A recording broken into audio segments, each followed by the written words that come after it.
Greetings, it's New Zealand naturopath Eric Bakker, author of Candida Crusher and formulator of the Canxida range of dietary supplements. Thanks for tuning in today. I've been asked by many people in several countries to do a video on how to do a Candida cleanse. What's the best way to rid my body of a yeast infection? How can I clean up my system? How can I get rid of bacteria, parasites? How can I get rid of Candida? So that's what we're going to talk about today. So I'm going to put quite a few elements together for this video, and I think you're going to find it quite informative. And it'll be a video you may want to watch, in fact, once or twice, because there'll be quite a lot of information here for you to take in. So there are essentially three elements to a Candida cleanse. If you want to do it properly, there are three main categories that we're going to talk about. Category one is the diet, what to eat, what to avoid, and special foods. Category two is the lifestyle. And category three are what are the best kind of supplements to take. So let's just go through that step by step and explain to you a little bit about what I think is the best kind of Candida cleanse to do. You may be familiar with my website, yeastinfection.org.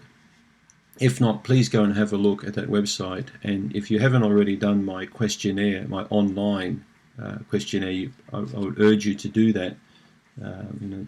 To see what kind of level of Candida you've got, if you've got mild, moderate or severe. Thousands of people have already completed this online quiz, and I could easily say it's the world's best online quiz for yeast infection. It cost me a hell of a lot of time and investment to create this quiz, and I think it's the best one around. So if you haven't already completed it, please go to yeastinfection.org and complete that quiz. Okay, so let's talk about the diet as really being the first step. So before we go into taking you off all sorts of kinds of foods, and saying you can't do this and you can't do that, the first thing I like to do is to put a person on a really basic Candida cleanse. So usually for the first 14 days, I get people to clean up their act, for want of a better word. In that 14-day period, I call it the warm turkey period. So cold turkey means you take everything away from people, but warm turkey means you have a softer approach. So for 14 days, we're going to get you to be aware of everything you're eating and drinking. And in that 14-day period, I want you to stop all alcohol. I want you to cut caffeine down to 1 or 2 cups per day max. And generally, a cup of coffee or tea in the morning is okay, providing you don't put sugar in it, of course. So those sorts of drinks are usually okay. In that 14-day period, you're going to have a good look at what kind of takeaway or junk food you eat, what kind of processed foods you eat.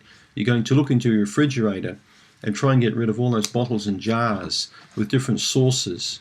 Often they contain sugars and molds and all kinds of crap in them. So many people I know have got, containers in their cupboard or refrigerator.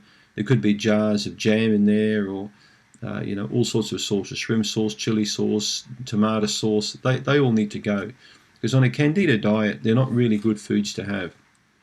So that 14-day period is when you're going to make the switch from eating not so good foods to eating a better kind of food.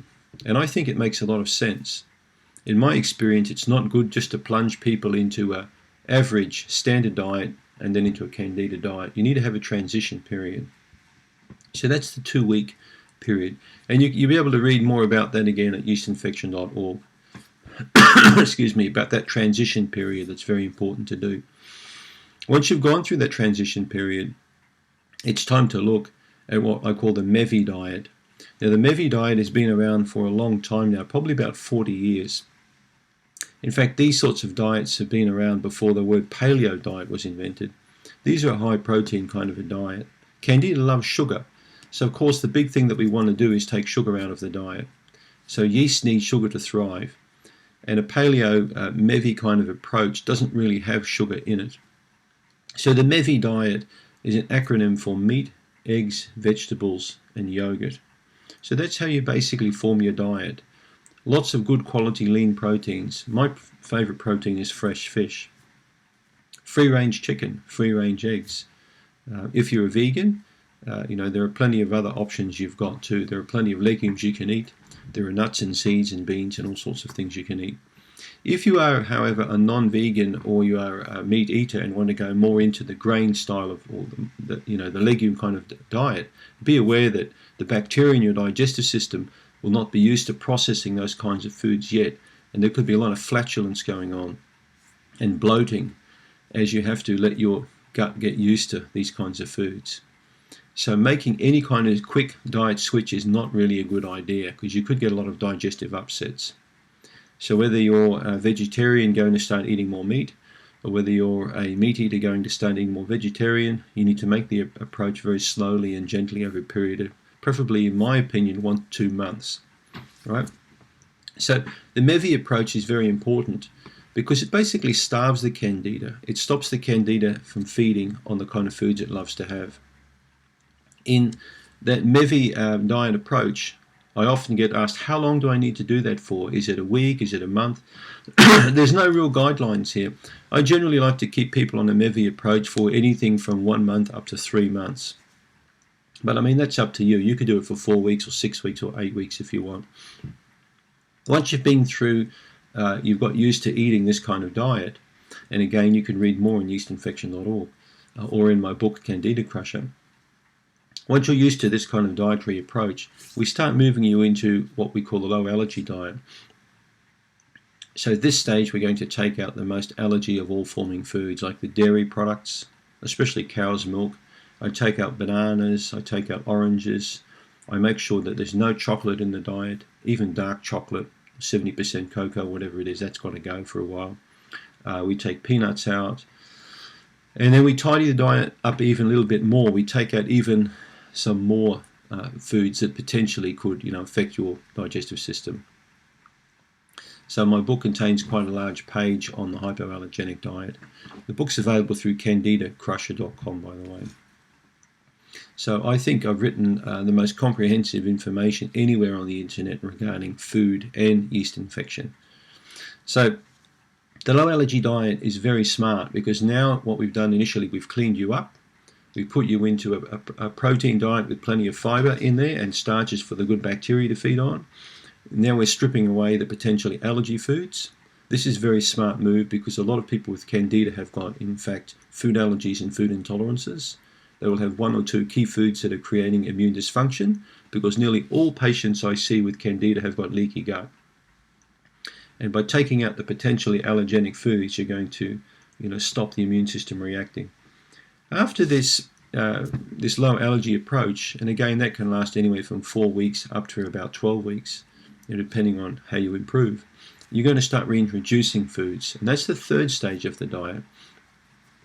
But before we go into the food reintroduction, it's important to also tell you that you need to eat foods that are going to help to fight Candida.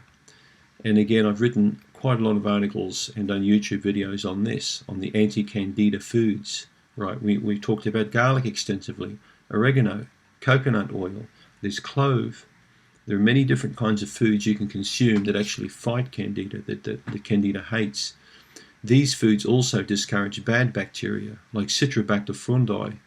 They get rid of things like Blastocystis, Pseudomonas. All these kinds of bacteria and parasites, they don't really like this kind of diet approach either.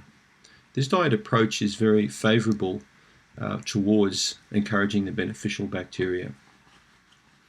So when we look at the special foods for Candida, we've got the anti-Candida special foods, and then we've got the prebiotic special foods. So there are 2 separate categories of foods that I think you should learn to incorporate into your diet as you're going through a Candida cleanse. Foods that discourage Candida and bad bacteria, and foods that encourage the good bacteria. Now we call those the FOS and GOS foods. So I've written a whole article on that on ericbakker.com. I think it's part 4 of my alternatives to antibiotics. But I'll explain a little about those FOS and GOS foods right now. So these are special kind of foods that contain sugars called oligosaccharides. Not all sugars are bad for Candida. Oligosaccharides, in fact, are what we call prebiotic foods. And these foods, in fact, encourage the growth of Lactobacillus acidophilus and bifidobacteria. And it's very important for you to understand that you need a lot of these beneficial bacteria to fight Candida. Right, so these beneficial bacteria themselves produce lots of different types of antibiotics in their own right that counter the bad bacteria. Acidophilus also is responsible for the production, for example, particular bifidobacteria for B vitamins and vitamin K.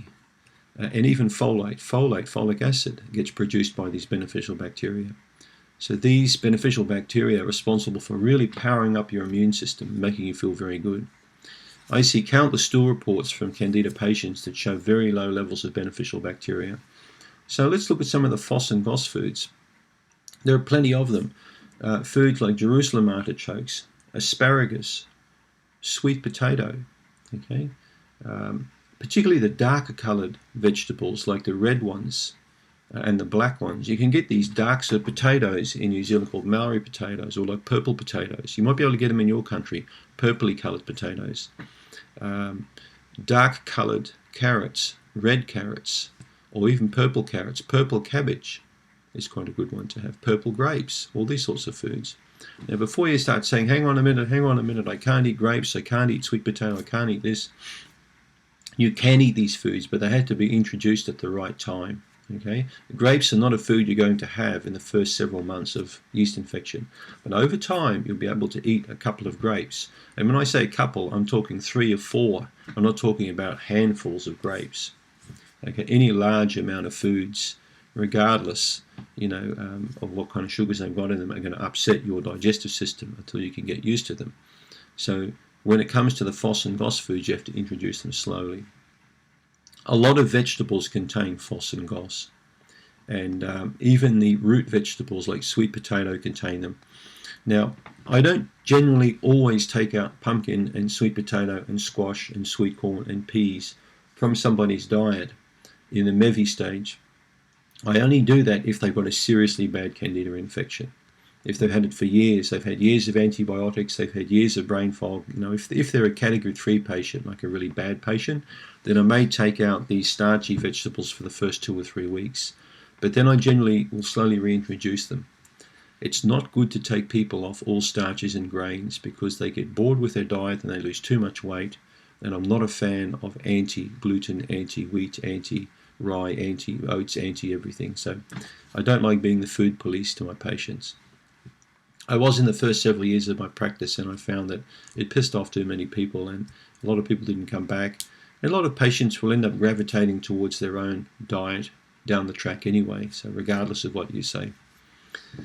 So remember the special foods, the FOS and the GOS foods. You can read a bit more about that on ericbakker.com. So that sort of constitutes the diet. The diet is the easy part of the Candida approach. The hard part is the lifestyle, okay?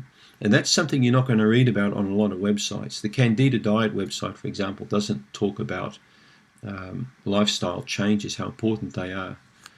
Most yeast infection sites I've seen talk very little about lifestyle. And this is the missing link, because in my opinion, 3/4 of your recovery from Candida is about lifestyle. Because lifestyle affects your immune system, it affects your endocrine system, your hormone system. It all gets affected by lifestyle. So what's the point in eating really good foods if you're going to bed at 1 o'clock in the morning and looking at your iPad? Waste of time. Waste of time. What good is there in eating a lot of good foods? If you have living in a situation with bad relationship or a lot of stress hanging over your head, high mortgage stress or something like that, waste of time eating good food. So let's look at some lifestyle points here. The work-life balance is very important. So many people today have got blurred boundaries. They work for too long, too many hours. They don't take enough time out. I've spoken about this at length on other videos too, that people often go from one screen to another screen. They'll go from their work computer, they'll go at home, they'll spend more time on their mobile phone or on their electronic device or on their computer, right up until when they go to bed. And when they go to bed, they take the device to bed with them. So there's no balance there. You need a clear demarcation between working and not working. You need what's called leisure time or relaxation time, and that's really missing today. Leisure time empowers the parasympathetic nervous system. This is the nervous system which helps rebuild the body. It helps the body to rest and digest. Okay. The activating system, or the sympathetic nervous system, is a system we use during the day, and this empowers us and gets us up off our feet, doing things and thinking about things. That's a sympathetic nervous system. It activates all our organs. The parasympathetic helps to calm and slow down and rebuild. And as I said, it's rest and digest. So that system activates predominantly when you're sleeping. Now, sleep is a big problem. 40% of people in my country have got sleeping issues. Now, if you're in the US, I would say over half of people I see as patients have got a sleeping dysfunction. Now, what's the point in having a premium diet with quinoa and salmon and organically, grass-fed beef and all this sort of stuff, if you're not sleeping properly? What a load of crap. You just can't really expect a really good health and recovery if there's a poor sleep level. You need to sleep very, very well. So if you've got a sleeping issue and you're watching this, that's probably one of your primary things you need to fix up. Work out why you're not sleeping and fix that up. Exercise. You've heard all about it. You've probably seen lots of videos and read lots of blogs and thought, yeah, I'll get around to it one day. So regular walking or exercise is paramount, in my opinion, for recovery from Candida. Right? Everything improves when you exercise regularly. So if you're not doing it now, you need to start doing it. This could be one of the reasons why you're not recovering. If you've been sick for years and you're doing everything right, but you're not recovering, get off your butt and do some exercise. Join the gym or find an activity that you like, whether it's cycling or swimming or walking. You need to be active if you want good health. And again, if you can't understand that concept, you're probably wasting your time watching this video, because you ain't going to cure Candida with supplements and diet alone. In some cases you will, but in chronic cases you won't. You need to look at the whole picture. Attitudes. Attitudes are very important too. It's very important for you to cultivate a positive state of frame of mind and always believe in a full recovery, that you're going to really recover from Candida one day.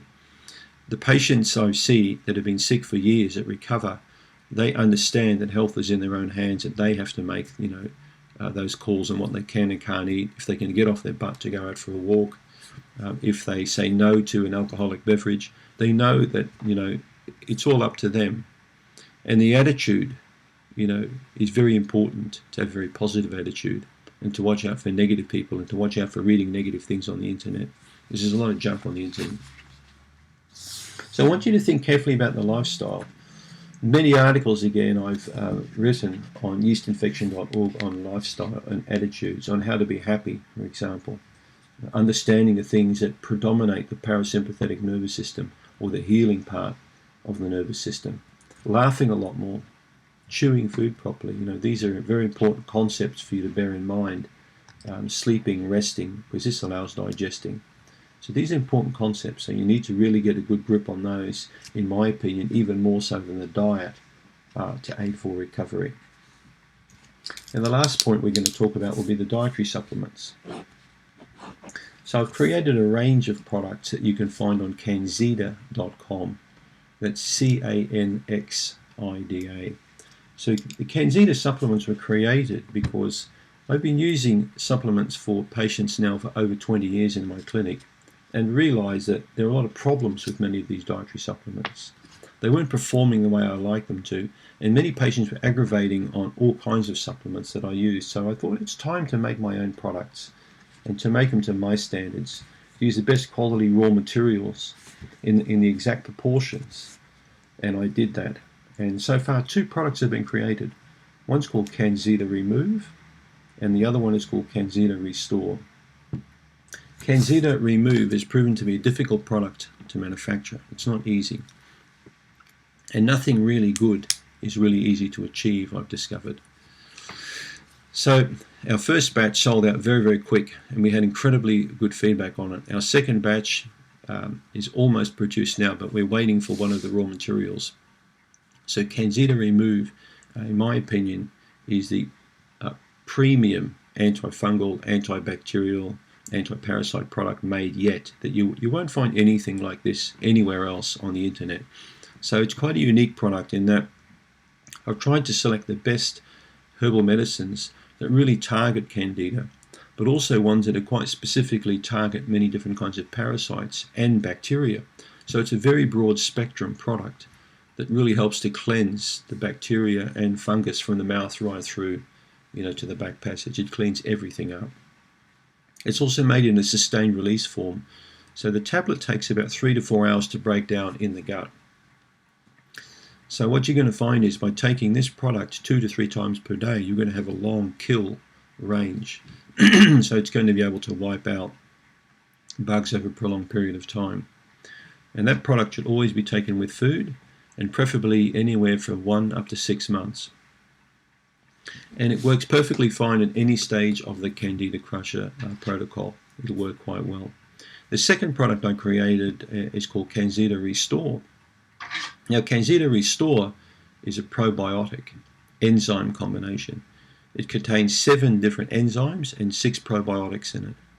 Now, I didn't put any fructooligosaccharides or inulin in this product, so there are no prebiotics in there. And I did that for a very specific reason. I've used too many products in the past with prebiotics and had aggravations from patients. Spaced out people, sick people that develop bloating, gas, headaches, all kinds of things. And I can tell you, I've used every darn product out there for Candida that I could find. All the professional products, all the retail products. I know all the brands. I've used them all. And after using so many different products, I started to discover that most of them, in these combinations with enzymes and probiotics, contain prebiotics. And I thought, well, what the hell is that all about? Why don't I just get people to eat foods that contain prebiotics, and then they can eat more or less as they see fit, but keep that separate from the supplement. So the Canxida Restore was very carefully made to use the best possible enzymes for people going into the MEVI diet. So if you're in a paleo kind of approach or a high protein diet, this is a perfect supplement for you to eat. If you suffer from food intolerances or food allergies, this is a perfect supplement to take along with that. I created the Restore to be used as a standalone probiotic or a standalone digestive enzyme for any kind of gut-related product. Constipation, diarrhea, irritable bowel, inflammatory bowel, food allergy, food intolerance, any of those kind of conditions, you're going to get benefit from the Restore. Now, the Restore also contains a systemic enzyme in it called serrapeptidase. And this enzyme is very expensive. So people look at my supplement and say, whoa, you put a bit of a premium on that product. Well, I can tell you now, I've used the best possible enzymes from the top manufacturer in the world in that product, in a very special capsule, a time-release capsule that only opens up in the small intestine. The probiotics are in a spore form, so they take time to, really get warm, open up, and activate. And also, there's about 15 to 20% more probiotics in that product than is stated on the bottle. So you're going to definitely get these beneficial bugs into the system. The Canxida Restore is best taken 1 in the morning with breakfast and 1 before bed at night. 2 per day is usually good. So that's going to give you a whole month on 1 bottle. The Canxida Remove, you take 1 of those with breakfast, 1 with lunch, 1 with dinner, or you can take 1 twice per day, 2 or 3 times per day, that's up to you. So take the Remove with food and take the Restore 1 with food in the morning and 1 before bed at night. And that protocol is an amazing protocol, and I guarantee that you're going to get outstanding effect on that. So those products are available through Canxida.com. Don't forget to please do my online quiz at yeastinfection.org. Important for you to do that to get a feel on where you are right now. And then once you've treated yourself with these products again within a month or 2, you can do the quiz again to see where you are, what the ballpark is. Good thing for you to do. Please subscribe to my channel, my Candida Crusher channel. I've got many subscribers now, and I tend to make many more high quality videos for you to enjoy. And please keep emailing your questions through so I can respond to those questions as well. Thank you so much for the comments I've been receiving. It's been fantastic. So I hope this has been an informative video today, and I've covered most of the points. Thank you very much.